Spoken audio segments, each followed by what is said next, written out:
Yoo aangoon kun sirraa bu'e akkam taatamee ammaati. Shimallis yoo asirra taa'e yoon achi taa'e yoon dallaa kana ala taa'e yoon daandiirra taa'e inuma hin jiraadha akka namaatti. Rakkoo keessa jiru maal hojjetee obbo Shime? Rakkoon fi agalu wanti barbaade abadu. Salphiste salphannu hin dhalchin.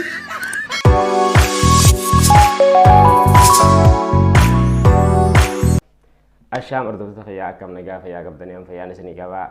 Arraan tana gaafiif deebii ajaa'ibaa anaa fi obbo Shimee akkasumas anaa fi haadha mana fayyaa taasisaa irratti tana wajjin gaafiif deebii ajaa'ibaa ka waliin goonu ta'a na waliin turtii gaariin isiniin ja'a.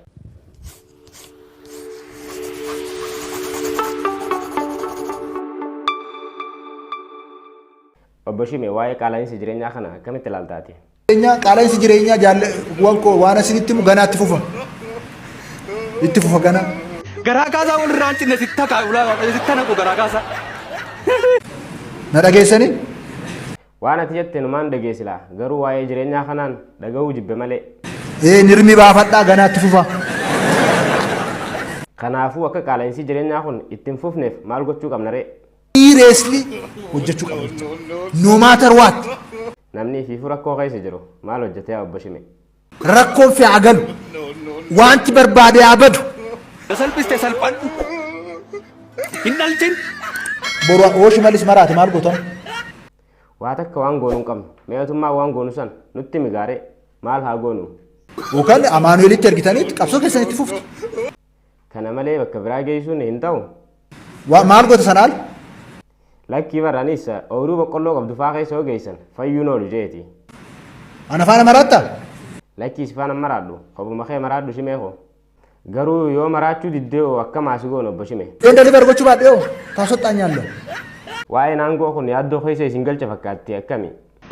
Maaliifi nama harkaa baanaan namatti deebi'uudhaaf baay'ee nama rakkifta.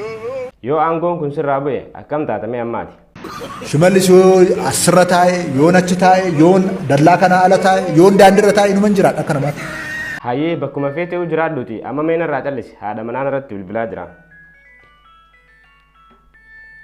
Hello. Hello, assalamu alaikum. Waalaikum salam wa rahmatullahi wa barakatuh. Nagayumaati yaa Habibti. Yoom dhuftaa? Maaliin dhufa yaaboo obbo Shimeen afaan nu goggoyse? Maalittiin beekasa yaa Habibti deemii boqqolloo qote naan jechaa jira. Hin dhuftu? Hin dhufuuti meeda fi akaafaa tokkoon naa gaffii gamma. Eeysa? Iddoon kalee itti faxare sanittiin si eegaatii dafii naa gadiin cayme. Kalee bakkaan irraa nyaadde? Eegaa bakkumaan kalee irraa nyaadde saniin jira. Eessarraa nyaadde? Namtichi dabbaa guddaa tageelee teetii san irraa hin nyaadda kaa. Tam geelee tiyya? Geelee teeta ollaa keenyaa saniin baanaa bar. Achi dhaquu qabdu. Dhaqeessa lamaan dhaqaa ammaa hubachiin jiraan siin jee. Geelee tiyya bira moo? Biraan jira edanallee isuma biraan buluu deema.